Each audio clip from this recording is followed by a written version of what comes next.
നമസ്കാരം. Covid communal സ്പ്രെഡിലേക്ക് കടന്നുകൊണ്ടിരിക്കുന്ന ഈ സാഹചര്യത്തിൽ ആരോഗ്യ സംരക്ഷണവും ആരോഗ്യ പ്രവർത്തകരുടെ സംരക്ഷണവും ഒരേപോലെ പ്രാധാന്യമർഹിക്കുന്നതാണ്. ഈ കഴിഞ്ഞ ദിവസം വരെയുള്ള കണക്കുകൾ പ്രകാരം 8 ലക്ഷത്തോളം ആളുകളാണ് ഏകദേശം കോവിഡ് ബാധിതരായി ഇന്ത്യയിലുള്ളത്. മരണസംഖ്യ 30,000-ഓളം വരും.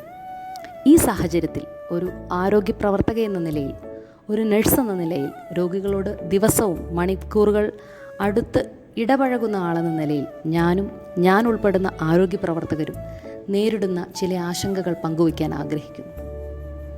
കോവിഡ് ബാധിതരിൽ ഇന്ത്യ ഇതുവരെയുള്ള കണക്കുകൾ പ്രകാരം 3-ാം സ്ഥാനത്തെത്തിയിരിക്കുന്നു എന്നത് വേദനയേക്കാളേറെ ആശങ്ക പരത്തുന്നു എന്നുള്ളതാണ് വസ്തുത. ഒരു 3-ാം ലോക രാഷ്ട്രമായ ജനസംഖ്യയിൽ 2-ാം സ്ഥാനത്തുള്ള ഇൻഫ്രാസ്ട്രക്ചർ അഥവാ അടിസ്ഥാന സൗകര്യങ്ങൾ തുലോം തുച്ഛമായ ഇന്ത്യ പോലുള്ള ഒരു രാജ്യത്ത് ഈ മഹാമാരിയെ തുരത്തേണ്ടത് ഓരോ പൗരൻ്റെയും ഉത്തരവാദിത്വമാണ്.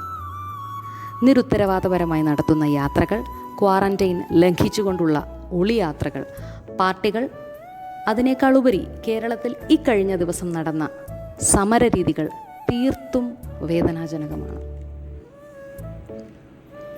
നിത്യേന ഹോസ്പിറ്റൽ യാത്രകൾ തീർത്തും ഒഴിവാക്കാനാകാത്ത അനേകായിരം ക്യാൻസർ രോഗികൾ, ഡയാലിസിസ് രോഗികൾ, തീവ്ര പരിചരണ വിഭാഗത്തിലുള്ള രോഗികൾ, ഇവരുടെയൊക്കെ അത്താണികളായ ആരോഗ്യ പ്രവർത്തകരെയും ഇത്തരം രോഗികളെയും തരം താഴ്ത്തുന്ന രീതിയിലാണ് ഇന്ന് ഇന്ത്യൻ ജനത ഈ മഹാമാരിയോട് പ്രതികരിച്ചു കൊണ്ടിരിക്കുന്നത്.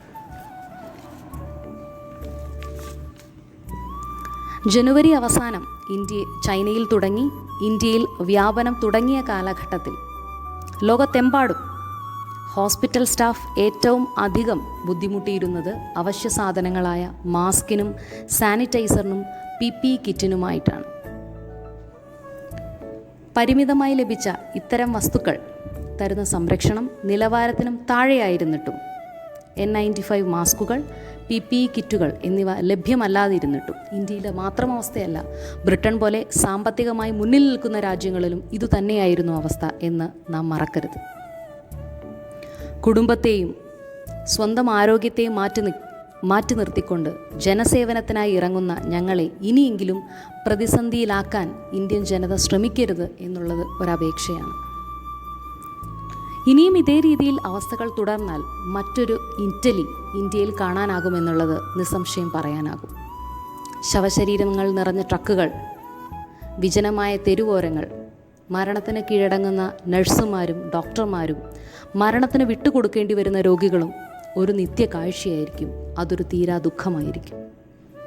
ജാഗരൂകരായി ഇനിയെങ്കിലും ഇന്ത്യൻ ജനത പ്രവർത്തിക്കുമെന്നുള്ള പ്രത്യാശയിലാണ് ഞാൻ ഉൾപ്പെടുന്ന എന്നെപ്പോലെയുള്ള അനേകായിരം നഴ്സുമാർ ദിവസവും ഹോസ്പിറ്റലിലേക്ക് യാത്രയാകുന്നത്.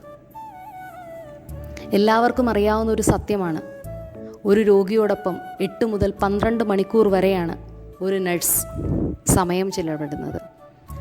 രക്തവും മൂത്രവും മലവും തുടങ്ങി അവരുടെ ശരീരസ്രവങ്ങൾ മുതൽ ഒരു രോഗിക്ക് അവർക്ക് ആവശ്യമായ എല്ലാത്തരം കെയറുകളും നൽകേണ്ടി വരുന്ന ഈ കോവിഡിൻ്റെ സാഹചര്യത്തിലും നൽകേണ്ടി വരുന്ന ഒരു നഴ്സിൻ്റെ മാനസികാവസ്ഥയും ശാരീരികാവസ്ഥയും ഏതൊരു വ്യക്തിക്കും ഒന്നിരുത്തി ചിന്തിച്ചാൽ മനസ്സിലാകാവുന്നതേ ഉള്ളൂ. ഇനിയും കണക്കുകൾ വർദ്ധിച്ചുകൊണ്ടേയിരിക്കും.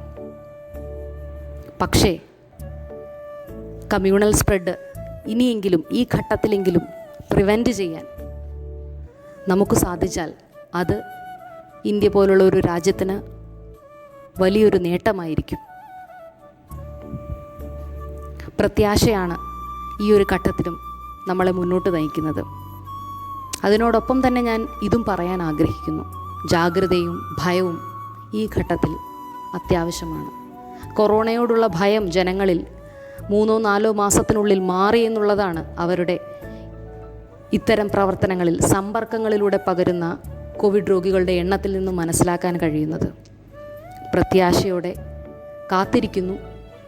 എല്ലാവരും ജാഗരൂകരായി പ്രവർത്തിക്കുമെന്നുള്ള പ്രാർത്ഥനയിലാണ് ഓരോ ദിവസവും ഞങ്ങൾ തള്ളി നിൽക്കുന്നത്. Thank you.